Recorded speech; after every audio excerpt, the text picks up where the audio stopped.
Welcome to Malcom Reed's How to Barbecue Right, a podcast where we talk about barbecue, share recipes, and discuss all things delicious.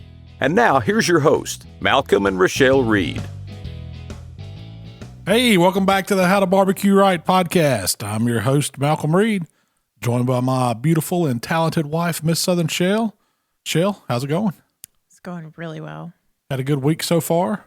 It's been a busy week. We wrapped up the last of our turkey videos for the year. I did turkey heavy this year. I went 3 turkey videos. I didn't hold no punches. We started out with the club, come back with the stuffed and smoked turkey last week, and then rounded it out with a Texas style turkey breast. That's what we're going to talk about first, right? Or you got something you want to get into? App.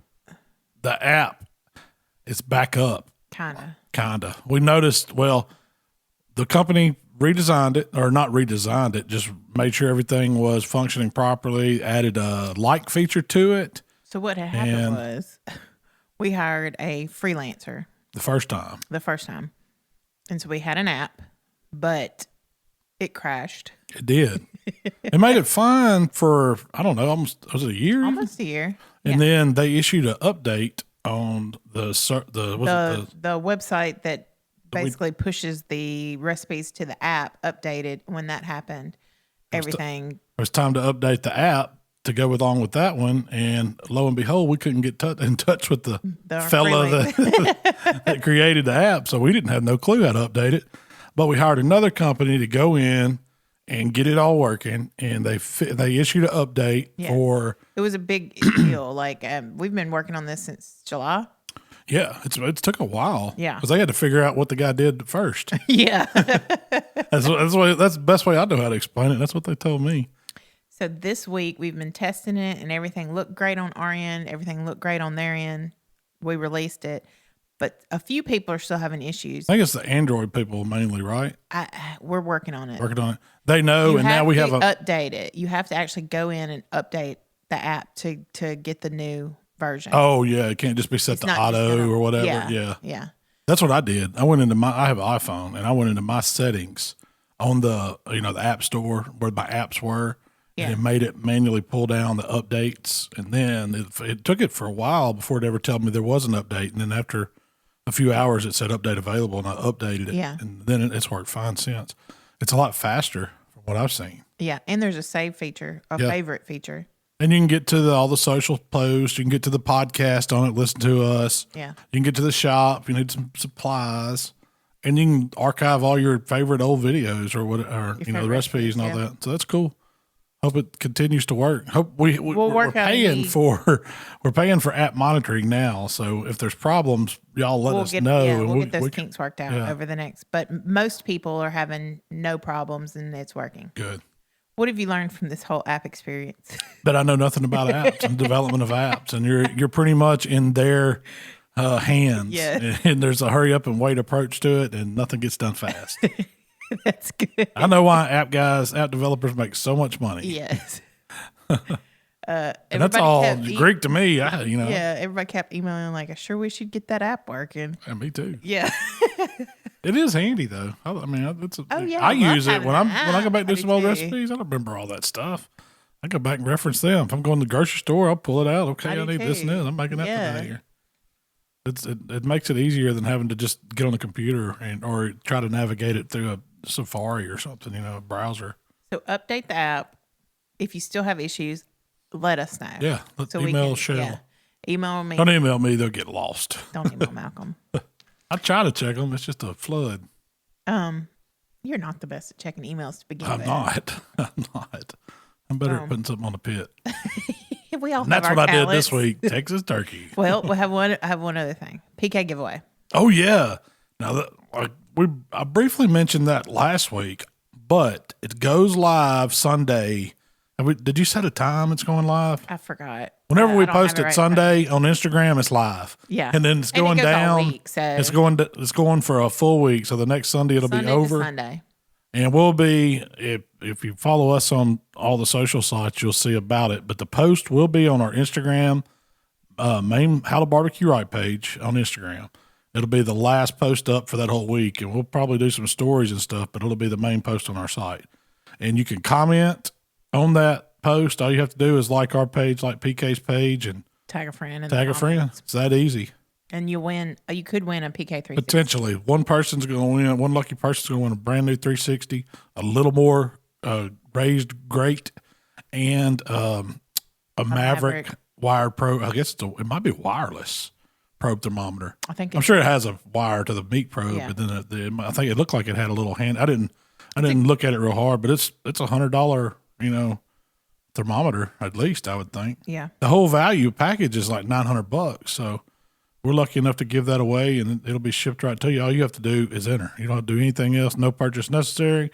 18 and over, U.S. resident. Only enter once. Not affiliated with Instagram. Anything else I got to say? I think you covered it. I think I covered it. So check out for that if you want to try to win a 360, which is an awesome grill. Yeah, and it can't go to one of my friends. So I guess you could. I don't know what they'll do. I'm not actually picking the winner. I told PK that I didn't want to be considered doing favoritism or anything. So they've got a randomly generated number selection thing, and it's going to. I guess it'll pick out a number. They'll count down the post, and whoever's the lucky person will get it. Yeah. And it's coming from PK. They're going to ship it right to you, so you don't have to do anything. Just wait to be contacted. They're going to tell me who the winner is, and we will make a post about the winner. Yes. And hopefully they'll put a picture and tag us in it when they get a brand new PK delivered to their home. But the whole thing is because PK's doing that giveaway all winter long. Like if you buy new grills, turkey takedown. Yeah. What is the turkey take? Like they want to get. I think that's just their name of their promotion. They're getting rid of turkeys. Like turkey time's over, it's back time to grill, and so the PK 360 or the PKs are the ones you want to do. No, I think you're taking down turkeys with your PK. Okay, well, hey, I'm that's the way I thought. I can take down some turkeys. Speaking of turkeys, now we can talk about. I did one last turkey video last week for the year. It's my last one, I promise you. Yeah. And it was appropriate, but it was I didn't want to do like a traditional Thanksgiving style recipe. And if you've ever been to Texas and seen turkey on the menu, this is pretty much how they do it most places. They take these monster sized turkey breasts. Where do they source them? I'm guessing Benny Keith or maybe U.S. Foods in Texas or Cisco or somewhere, or maybe some people, maybe they're processed over there. I don't know. I don't know where they're getting these Goliath turkey breasts, but they're monsters. They're 4 or 5 pounds just each breast on each side. So it's got to come off a big turkey. These ain't no 10, 12 pounders. Can you imagine the size of that turkey? It's got to be walking around bowed up. I mean, like he's been worked out. I want to know now. I want to go buy like a 24, 25 pound turkey and cut them off myself.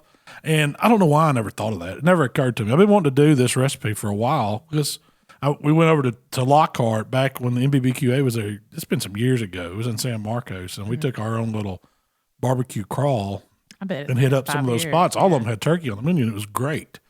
It's got. We'd never had turkey like that. No, it was because it was kind of. Would you call it black pepper turkey too? It's just like a savory seasoning on the outside. Salt and pepper do such a wonderful thing when you put it in some smoke like that. I mean, it's not overly peppery. It's not overly salty. It's just a great savory flavor. Yeah, and it tastes like it's more than just salt. Yeah, and it makes a good bark on it, and it sticks to the meat. They pull the skin off of these, and I saw some comments. People said they leave the skin on. I guess you could, but to me, you're going to lose all that. You're not going to get the bark. You're not going. Even if you did, it's gone when you slice it. Those pieces it tears up so much. I just think it was great to do it without it. I like that style. And smoked turkey skin is not that great to begin with. No, it doesn't get crispy. I mean, it's going to be, So I took the skin off, trimmed it up. There wasn't nothing to trimming it up. I mean, it had a little bit of fat. These were like some fresh turkey breasts that had been grown from a farm somewhere, locally sourced. I guess they come. I didn't ask Kevin what farm they come from. It had a sticker on it. I don't even remember what it was. But they come like wrapped up in foil, double packed in the vacuum seal pouch with the logo, some farm on it. And when I got them, he partially froze them to ship them. And I just stuck them in the fridge and let them thaw, finish thawing out. They were perfect. I mean. Did you talk about where you got them? Yeah, they come from my buddy. So I couldn't get these at the store. Yeah. And I've been looking for them, never found them. And so I called, I was talking to Kevin down at the butcher shop. He owns the butcher shop in Pensacola. Gets us a lot of great meat. Competition meat. He's got all kinds of stuff. The good Wagyu meat. I mean, and I asked him, he's like, man, you got anything going on, for these next few recipes? And I said, well, I'd really like to do these, Texas style turkey breasts, but I can't find them. He said, well, man, let me make some calls. Cause it wasn't something that he sells all the time. And he said, man, I got you. How many you want? He's such a good Yeah. Oh yeah. And so he shipped them up to me and I did them this week. They're fantastic. So you got the idea from Lockhart, Texas? I guess that's the first place I had it. I mean, now when we went out to Arizona, Little Miss Barbecue had turkey, the same style turkey. They're doing Texas style barbecue. Yeah. It was good there too. But this turkey isn't served with sauce or anything like that. They cook these turkey breasts and they take them off and they hold them warm until you get ready to buy it at the restaurant. And they put it up there and slice off how much ever you want. Now, it's sold by the pound. But you may go in there and say, give me, a slice of turkey breast, a couple ribs, and then half pound of brisket or whatever. That's how you order it. You can order it by the pound or by the slice, however you want. And they'll cut it as thick or as thin as you want. And so that's what I was going for, that Texas restaurant style, or not, it is a restaurant, but I call it Texas barbecue restaurant style turkey is what it was. And all I did was hit it with my new prototype Texas brisket rub. And it's TX brisket rub, I thought. It is. So ever since I got Jolene, I've been working on my Texas style brisket, the salt and pepper brisket. And I'm making so many of them. I said, well, it started out with just like a big empty tone shaker I had. And I would just add the pepper in it and the salt in it. And I might tweak it a little bit here and there, but it's mainly like, I think it's 14 mesh pepper that I bought. And then kosher salt, like Morton's kosher salt from Sam's. I bought a big box, and I would just ratio it out. I didn't necessarily. You were adding a little garlic, a little herb. Yeah, I put something in it just to make it my own twist on it. Because some of them they do have a little other stuff in them. Yeah. And I would just keep a shaker of that, and I was putting it on brisket. And so it's got to the point where I think it's good enough to sell. And I like using it. It's good on everything. I've used it on steak. It's great on ribs. It's really good on turkey. Yeah. And it makes phenomenal brisket. We're talking those, So we are going to sell it in a couple weeks here. Got a label up for it. And that bottle was just like a label I printed off on the printer at home. And I said, I got to have something to put it in. So let's create some buzz around it. And so hopefully I've got it already formulated, and they've sent me samples back, and I like it. So I'm just waiting on label design and nutritional analysis and cost. I have no idea what they're going to tell me that much black pepper's going to cost. Yeah, black pepper's expensive. But it's not going. I don't think it'll be bad. It ought to be about the same price as all our other rubs. I hope so. I hope so. If not, I ain't going to afford it. I'm not going to charge, arm and a leg. $15. Salt and pepper. Because you really could just go blend and that's what the whole point of that recipe was. If you want to duplicate this, just do like 2 parts pepper to 1 part salt. If you want to throw some else in there, fine. If not, just run it. There's no MSG in it, anything like that. I think the only other thing I put in it was like a little bit of onion, a little bit of garlic, and maybe some herbs like oregano or parsley or something. I got the recipe wrote down and everything. I'm not going to give it out. Yeah. I mean, it's exactly what I did. But no injection, no brine. No injection, no brine. You could. Yeah. If you wanted to, if you wanted to inject that turkey breast or brine it, it'd been really good. And I may do that next week. Because we got another one? Yeah, because I got one more in the freezer. Well, actually 2, because it's a whole package. It's got 2 of those big breasts in it. And so I may brine one, inject one, see what it goes. Yeah. That's going to be some good eating. Now this turkey is perfect for making sandwiches. It made a killer sandwich. I'll talk about that after we finish how I cooked it. So it goes on the pit, and in Texas they use offset pits. That's how they smoke them, with post oak most of the time. You could use pecan. I wouldn't deviate too far away from that if you want true Texas style. But hey, if you want a hickory smoked turkey breast, salt and pepper, go for it. But you could use really any pit. You could use any pit. I run it 275 for about 2 hours with a good steady smoke, and then this is what puts it over the top. Finishing it in a stick of butter. And I don't know where I saw this is Aaron Franklin. This ain't my recipe. Aaron Franklin gave this out. This is how they do it in the restaurant. And so I was just doing it to see if it was as good. That's the first time I did it. Pepper rub, smoke it, wrap it with the butter, and then that's it. And then let it rest and slice it up and serve it. Yeah. So that's what I did. And I put a stick of butter. It was just regular salted butter, half a stick on bottom. Put the breast in there, like skin side up or top side, whatever you want to call it, down on that butter. So it's cooking upside down the next part of the cook. put the rest of the butter on top, wrapped it up tight, stuck a probe in it. When it got to about 162-ish, I pulled it off and let it rest and sliced it after about 30 minutes. I was impressed when you pulled it out of that wrap. It looked the same as when it went in. Oh, yeah, the butter, pepper was still stuck on it. The bark was still there. That's what the 2 hours in that good dry post-oak smoke does. It creates that bark, that kind of crust on the outside, so everything's stuck. Like when I picked it up to wrap it, if it would have all, been sticky and rubbed off some, it probably would have come off in that much butter. Yeah. But since it's set, steam and the butter, yeah, since it's set, it all stuck to it, and it's still like the few pieces that are left in the refrigerator still got that good crust on. I just ate a piece a while ago. I ain't gonna lie, I've been snacking on it all week. I just go by there and tear me off a piece. It's good for it's just all natural turkey breast. I mean, how can that be bad for you? Just a little butter. Yeah. Oh yeah, that don't even count. I don't think so either. It's still juicy cold in that bag too. But so in the video, I cooked 4 of them, which is 2 whole birds. Yeah. And 3 of them we vacuum sealed up, and we took what would you say was about a cup of that butter drippings? Maybe even less than that. Maybe 2/3, maybe. Yeah. It's a good amount, and we poured that in the bag. I just kind of splashed it in. And then, but I poured it up in a measuring cup. I didn't really measure. That was the closest thing to me to pour that butter in. And so I poured it in there, and you put it in the bag and sealed it up. I stuck them in the freezer, and they'll be ready to go. I mean, how are you going to reheat those? First, I would let them thaw out. The plan is probably to eat those hunting, take them to deer camp or duck camp or whatever. But I would just take them out of the fridge and let them thaw out. And then, like a day or two. Yeah, you could pop it in the microwave and reheat it. You could put it in the oven, put it back on the smoker. It just needs to come back up to 140 at this point.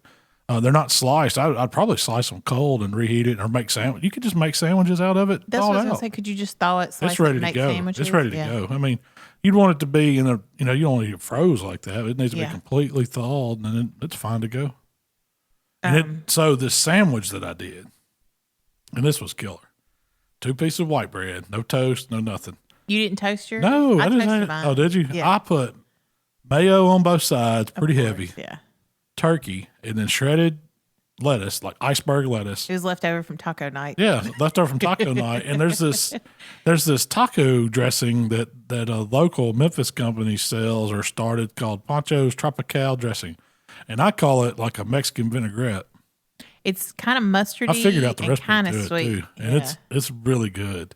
And I drizzled that all over that lettuce in that sandwich, and that's it. And it made that turkey sandwich was so good.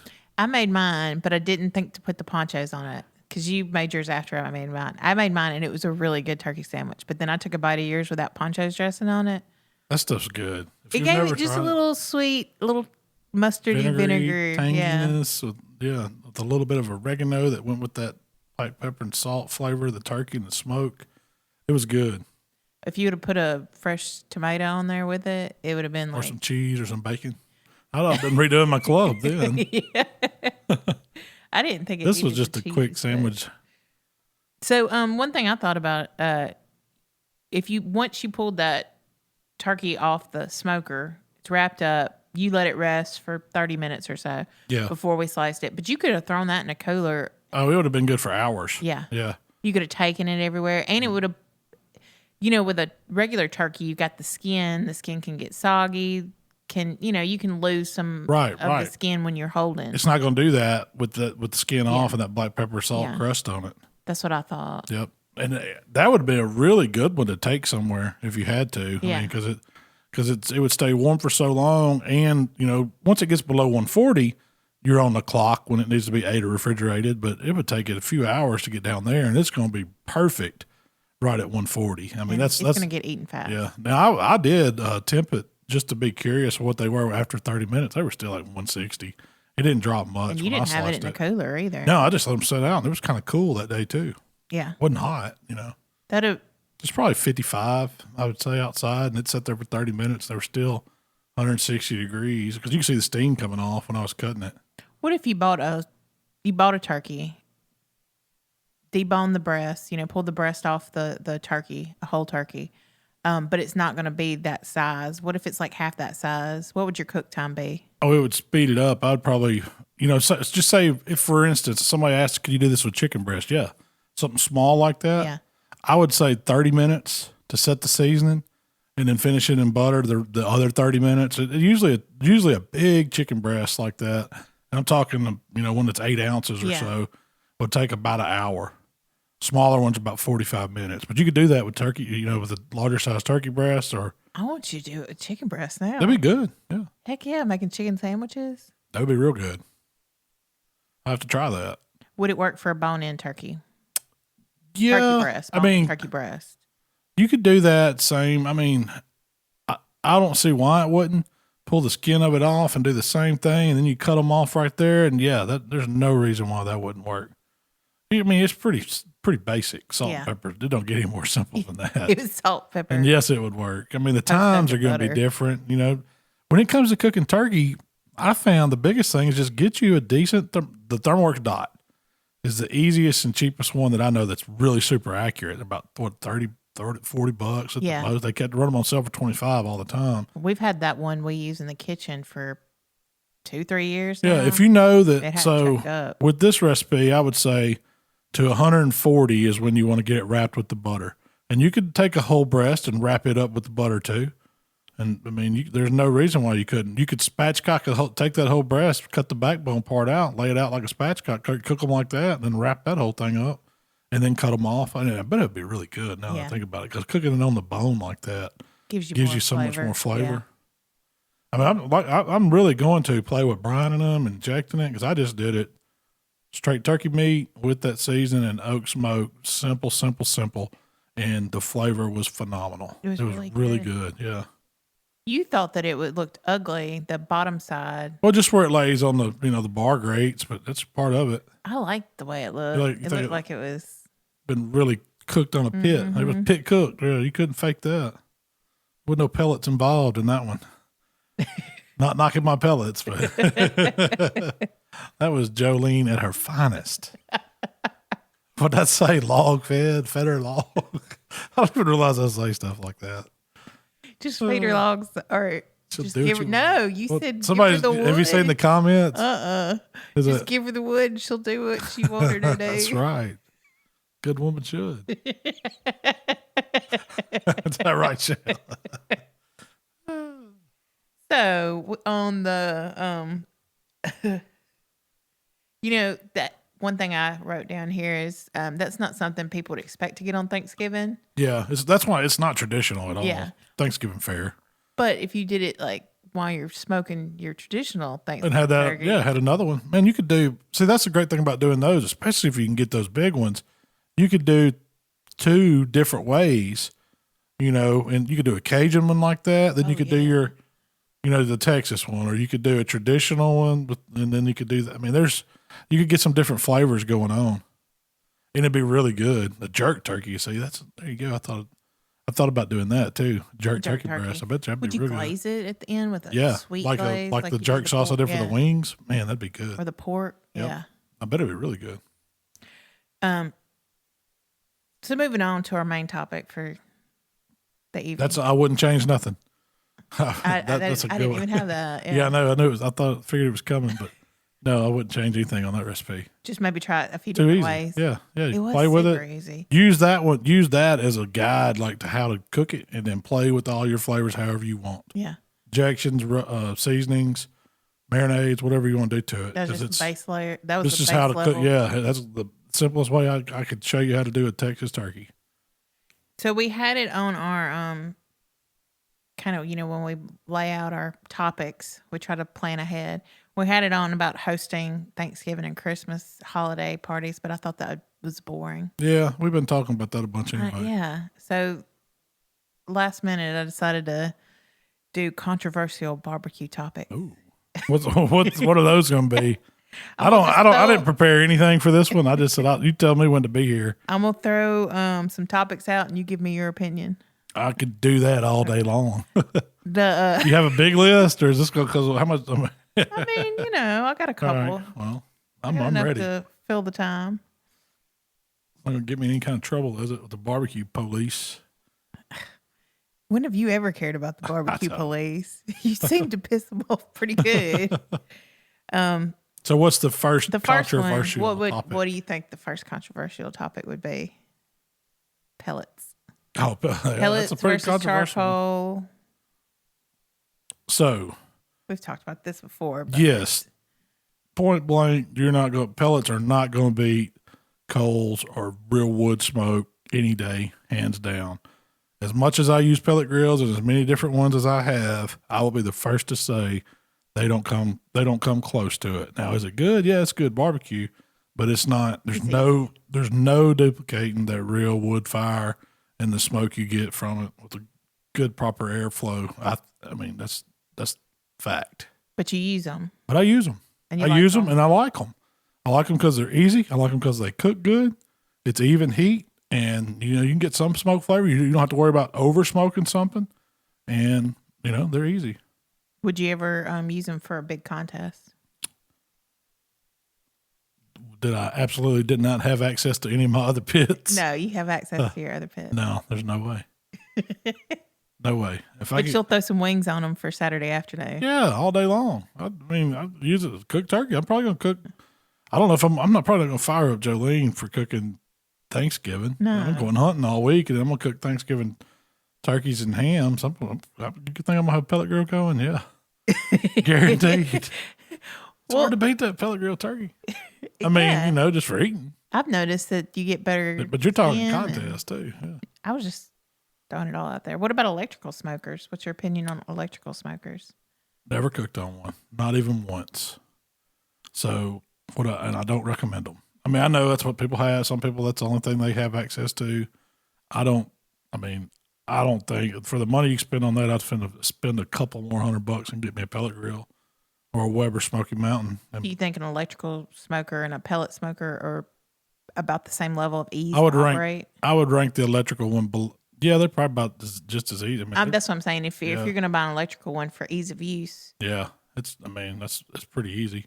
They just operate off like a pellet puck or something like that, a puck of wood, or you can put some chips on an element or something, and they don't move the air and stuff. It's kind of just like conventional oven cooking, really.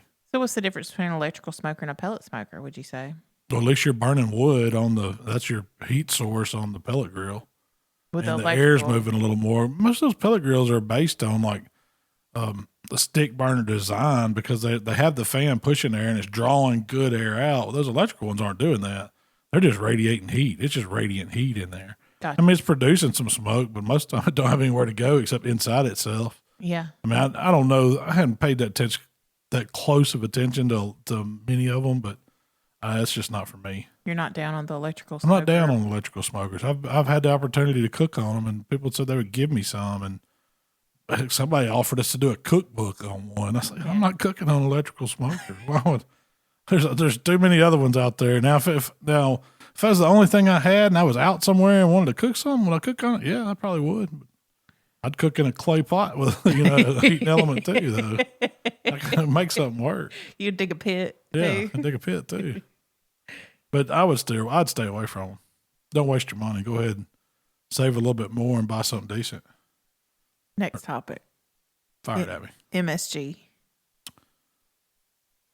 I think that's people that say they're allergic to MSGs are just sissies. What's a little headache? Anything for something delicious? I'm pro MSG. I like it. I love China. I love cheap Chinese food. Chinese buffets, they're loaded with it. You can't tell me I go in there and eat my General Tso's chicken that they're not using MSG, and I'm for it. It might give you a little discomfort, maybe a little headache or something, but I ain't scared of it. There's a lot worse things. They can't link headaches. Yeah, it's the same thing with gluten. I wish I could put some gluten in all my stuff just so people. You have a problem. Just put some gluten added. Extra gluten. Yeah, extra gluten added. I'm like that. Liquid smoke. I still use asbestos now. I don't use liquid smoke.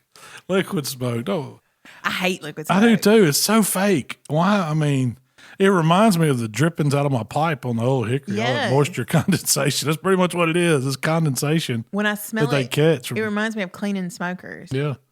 I can't stand it. I can tell when it's in something. Yes. I don't want to see it in a barbecue sauce. It's just fake, and there's no place for it. And I got ruined on it when I was a kid. My granny used to have it in the refrigerator, and she'd put it on her, like she'd do a skillet burger and smother it in liquid smoke, and you'd taste it for 2 days after you ate one. It was like, you've ever heard Eddie Murphy talk about the Big Mac? It was the way it was. Bread. It was a granny Big Mac. It was 2 pieces of white bread, then smothered burger in liquid smoke. It probably had a slab of Velveeta cheese on it and ketchup, and it would just turn into this orange pink glob. But I want McDonald's. Yeah, that was it. Got your Big Mac. It's a mama burger. We ain't making no Big Mac. I had the same. Did you have that same experience? Yeah. I think maybe everybody did. Yeah. They don't know. Michael don't know nothing about. Oh no, he don't know white bread burgers. Yeah. Lucky to have that. Yeah. Peppers and onions hanging out at. Grass-fed beef. Oh man, I want mine finished out on corn at least. No, I don't. Grass-fed. I feed my corn deer. I mean, I feed my deer corn. I guess that's what I should have said. Yeah. No, I'm not a fan. I'm not a fan of grass. I mean, But that's more of a personal opinion. Yeah. It really is. What is the deal with grass-fed beef? Is it supposed to be healthier? Yeah, it's supposed to be healthier. Okay. Those animals had to walk around and they grazed. They didn't all eat in a line with portioned out antibiotic to corn or whatever it is they feed them. So are they typically leaner? They're much leaner. There's no, they're breeding to take them fat out of them. Oh. Breeding all the taste out of them. You give me a marbled up, I want a cow that's been tied up and rubbed down with beer and fed this delicious diet. Yeah, that's why you think that Wagyu's so good. This cows have had the life. They wasn't made to go out and walk in the field. They come graze, climb mountains and eat grass. So those joggers was pinned up, probably air conditioned, beer massages every night. I mean, that's where it's at. And they taste better too. I think you talk about happier cows. I think they're pretty happy. Like the Wagyu version of a person. Thanks. Extra marbles. I was talking about the lifestyle. Little Wagyu lifestyle. Yes. It's a good t-shirt. It is. On the back, just have extra marble. The gold grade. I'm not a fan of, I mean, would I eat a grass-fed? I'll eat a, if I don't have any other choice, I'll eat eat one, but I'm not looking for one. You're not choosing grass-fed over regular. No, I'm not. Wire grill brushes. Oh no, I used to have all the cheap grill brushes and use them and stuff. And I've never personally experienced any of those bristles coming off, but they make such cheap ones. It's like Chinese stuff that makes, just cheaply made, and you can get them for $4 or $5. Those things are going to come apart. Oh, yeah. And so I've tried to not use them. I don't buy them anymore. I've seen too many scary stories. I'll use aluminum foil, or I like the wood scrapers. I've got when you buy grill grates, they have these different tools they can get. One of them almost looks like a little flat razor blade thing. It's scraping down a rack.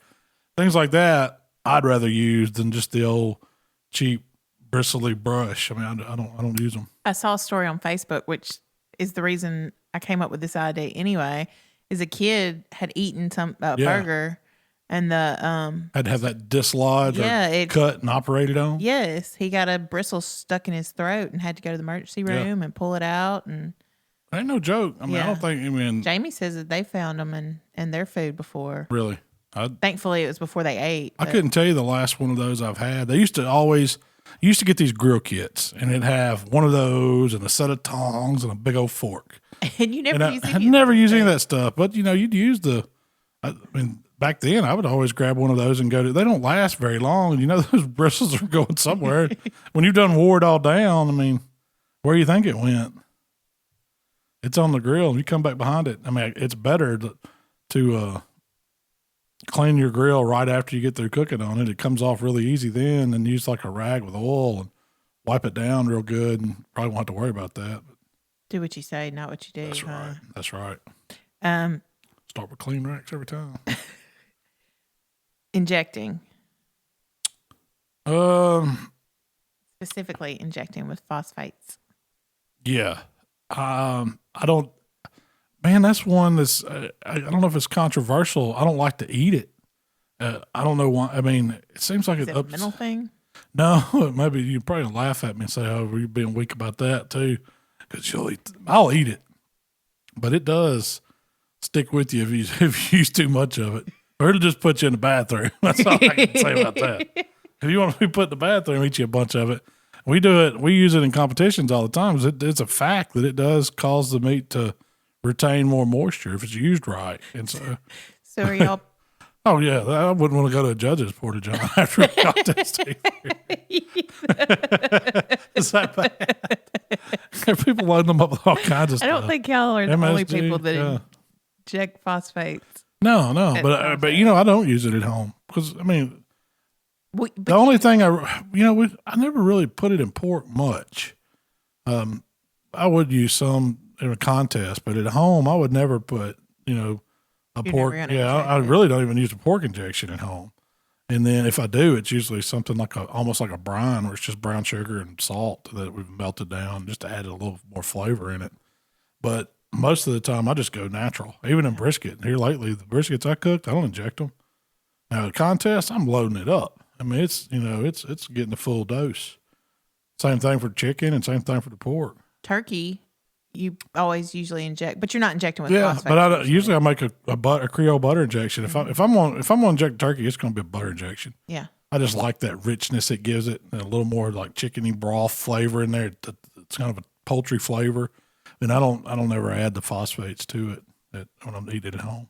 So you're not opposed to injecting? Obviously. No, I'm not opposed to injecting at all. I think it's a great way to get some flavor and some moisture down in the meat, but I'm not a fan of eating phosphate. A lot of phosphates. But you'll feed it to them judges. I'll feed it to them judges. I'll feed them a lot of that MSG too. So, maybe, hey, if phosphates is in a lot of our food. Yeah. But it's a lot of food that upsets you too. It's the price I pay. MSG is, well, they've gotten pickier about that, but yeah. The cost of briskets nowadays. Man, they're pretty daggum high. Yeah. I know that. They are. I don't know if it's controversial. It's just a fact. I mean, I'm not saying they're all controversial. Yeah. Oh, yeah. That's not. Yeah. That isn't controversial. It's just like anything. Chicken wings are high now. You can get chicken wings.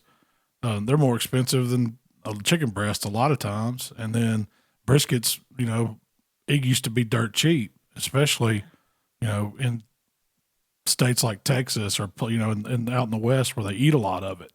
But here it's through the roof because people around here don't eat that much of it.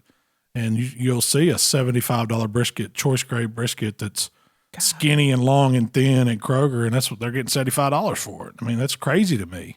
No marbling on it. Yeah, no marbling, no fat. So what's a competition brisket average going rate for a competition brisket these days? I'd say $175. No, without shipping. No, that's probably with shipping. You can figure they're going to be $11.99 a pound, and then plus shipping usually. That's what it is. So that's a really good brisket, though. Yeah. But I mean, the days of seeing $1.99 brisket around here, I don't know if we'll ever see that again. Wrapping with foil. The old Texas crutch, huh? Yeah, I'm a fan. In fact, I probably use more foil than I use anything. We waste a lot of foil, and people give me a hard time about, you're getting that in the food, and you're gonna end up, I guess, aluminum poisoning or something. And I've been using it ever since I've been cooking. So, what's the controversy behind it? Like, why? Well, some people say it's cheating. That's why it's called the crutch. Okay. It's like you're leaning on something. If you're having to cook barbecue with aluminum foil, you're cheating. And I don't think so. I think it's just a way of making better barbecue.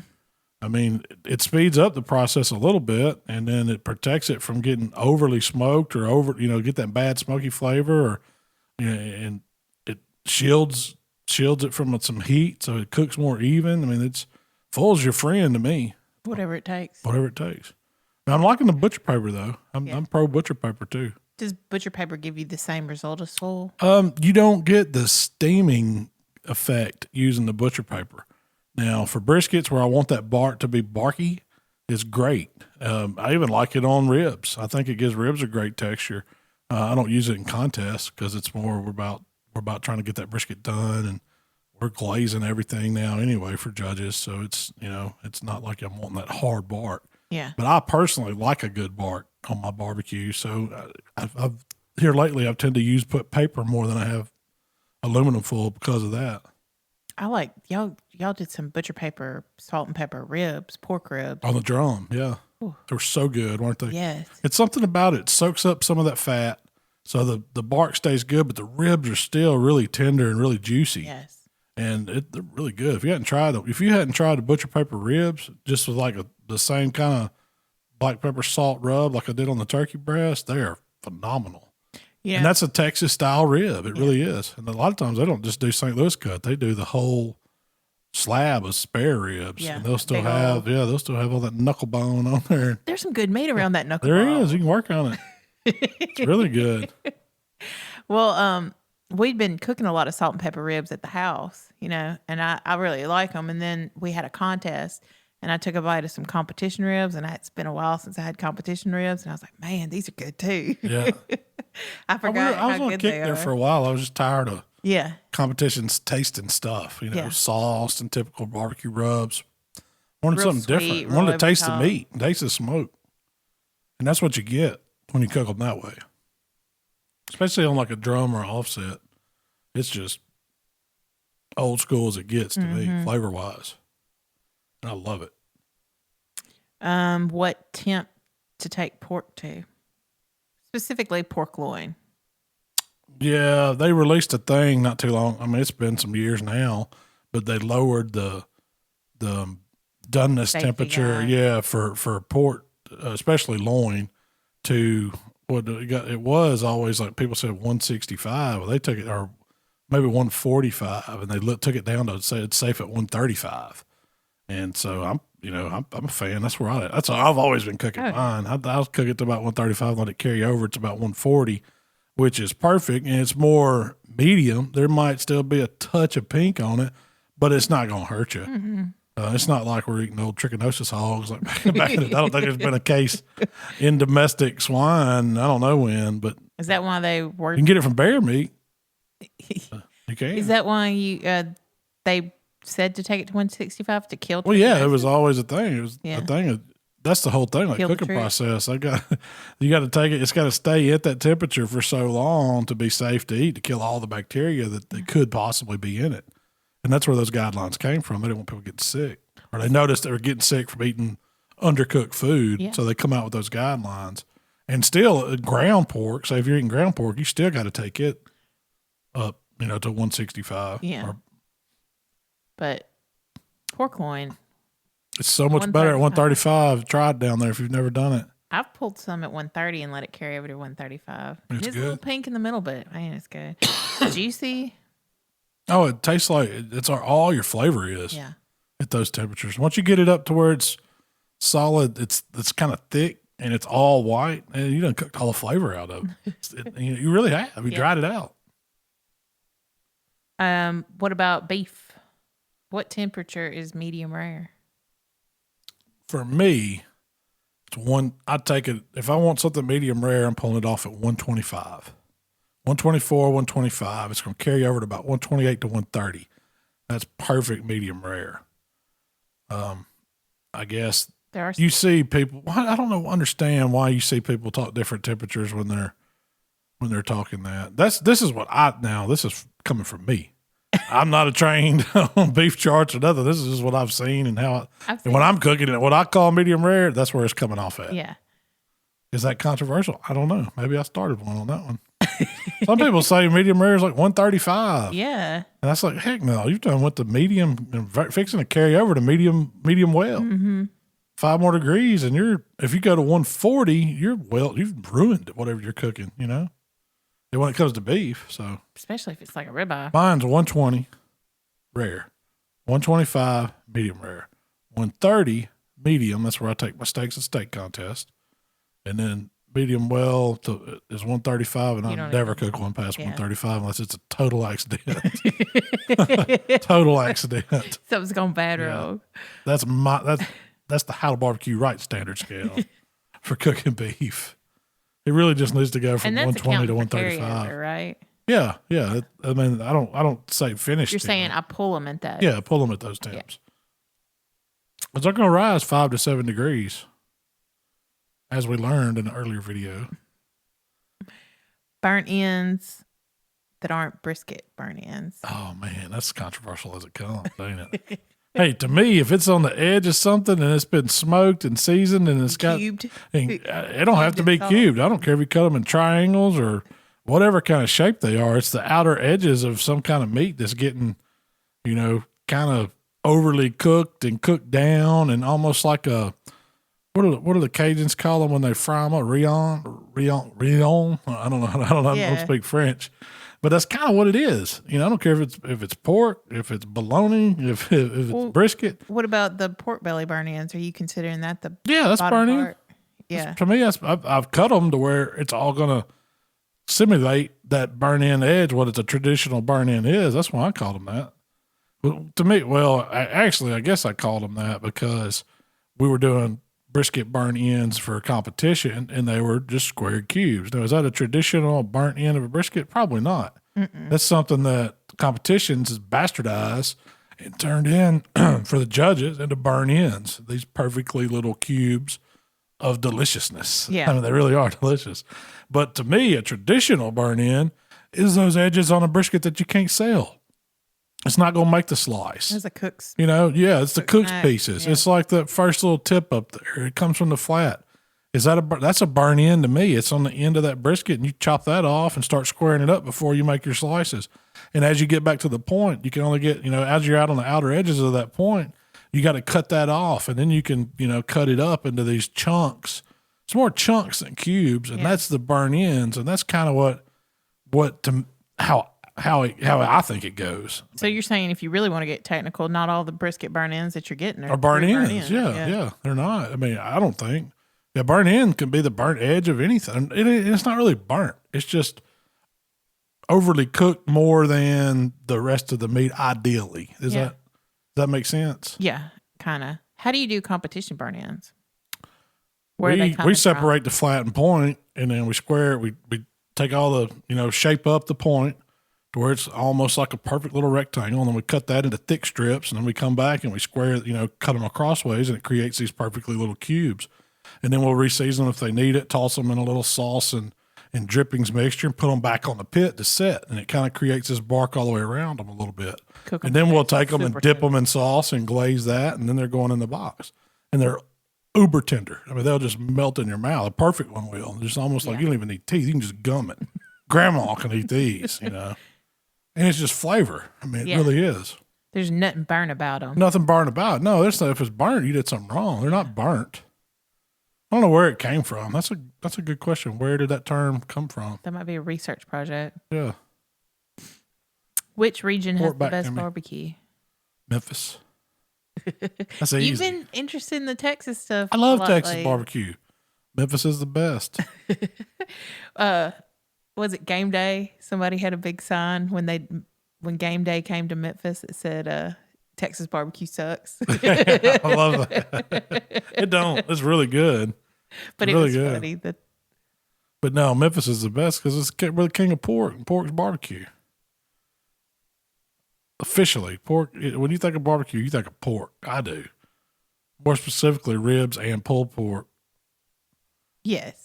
That's what barbecue is. That's when we've been raised. That's why we've been raised to think. Hog. I mean, that's barbecue, and we do it the best here in Memphis. That's true. And I'll fight you for that. Those fighting words. What about all the other regions of barbecue? They're good. There's no bad barbecue. I like it all. Kansas City barbecue. Yeah, Kansas City's good barbecue. Carolina style. They do that's where our whole hog style came from. They just stopped at that. They were like content. We're just gonna do it this way. Stop. We're not gonna make it any better. So use the salt, make this vinegar sauce to go with it. That's it. It's like, no, we're gonna take it a step further. Make it absolutely delicious. We're gonna over the top it. We're gonna bring that soul into it. That's the one thing they're missing over there. They don't have this. They don't have the Delta soul. Yeah. I think that's what makes Memphis style so good. Is we put soul in our barbecue. Well, I think just Southern food. It is. Yeah. We're gonna make this extra delicious. We're gonna add some butter, some salt, We're just gonna keep going. Some onions in it, some garlic. It's going down. Brown sugar's coming in. Yeah. Molasses, all the good stuff. All the good stuff's going in Memphis barbecue. They make a good slaw with some mayonnaise in it and some sugar, like grandma makes. That's going on it. Then we're gonna put some sausage and cheese on there and some dry ribs. We can taste the rib. Some beans. Sauce on the side. Then we might have some vinegar in it, or vinegar sauce on the side, or sweet sauce, or a hot sauce to go with it. All that. Do you think there is any wrong type of barbecue? No, I've always said that there's no wrong barbecue. There's some better than others, and because people are real quick to say that's not real barbecue. Yeah. That's not real barbecue. I don't know about McRib. Is that real barbecue? You can't call that barbecue. That's faux barbecue. I finally got one the other day. I'll eat a McRib. Oh, not the other day, but Ain't bad, man. what was it, like a year ago I got one? Yeah. What'd you think? Remind you of cafeteria pork patty, barbecue yeah, pork I was a sandwich? little disappointed. That's what it reminds me of. They used to serve us some institutionalized version of that in grammar school, where it was like a pork patty they dipped in some kind of barbecue sauce and maybe a pickle on it, and that was it. Oh, really? With fries and corn niblets.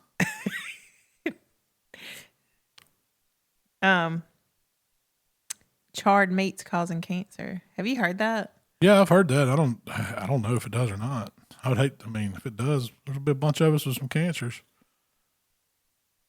It's like I've heard that, but I don't know if it's too. a fact. My opinion on it. I'm not going to give up my steak. Yeah, I'm gonna quit charring my ribeye.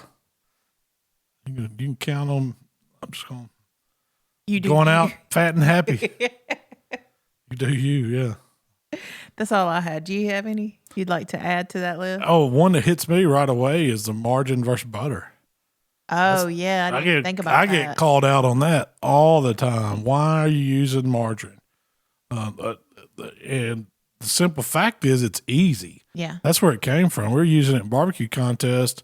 A stick of butter sitting out at room temperature is just going to melt. Well, we can have that blue bottle, the magic blue bottle, out all day long. It just gets better. It just gets better. Yeah. Sitting there, it gets looser. It's easier to come out.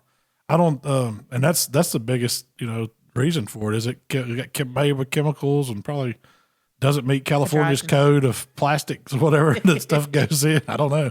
They don't even sell that. It's hard to find in California. I've had people tell me we can't find parquet over in parts of California. I can't imagine that. It's like a staple. It's like you have a mayonnaise in a bottle of squeezy parquet or tub.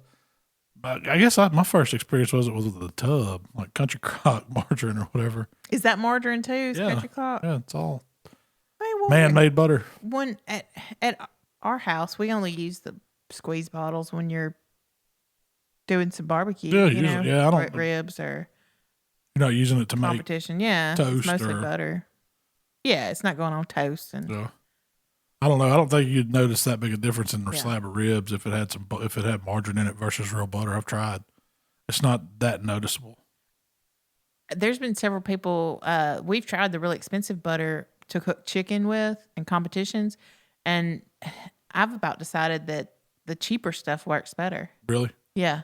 We've always used like Kerrygold Irish butter for our chicken, and I'm not opposed to using the cheap squeeze butter. Same thing with the cooking sprays. People ask me, why are you using the cooking spray? I mean, that's, why would you want to put some kind of product like that on that turkey last week when I was, basting it with it? I was like, because it's easy and it works. I mean, I don't know. I was just, that's what I did. I always use that. Could you have melted some butter and basted that on it? Yeah, of course you could. Could you put melted butter in like a spray bottle? It don't do as well. I've tried it. They don't want to spritz right. Yeah. They make butter pan, though. You could do that. But no, that's about. I'm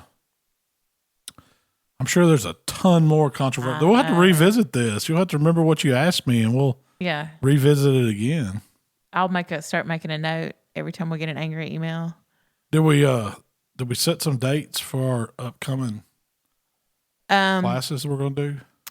We are doing 2 classes in February.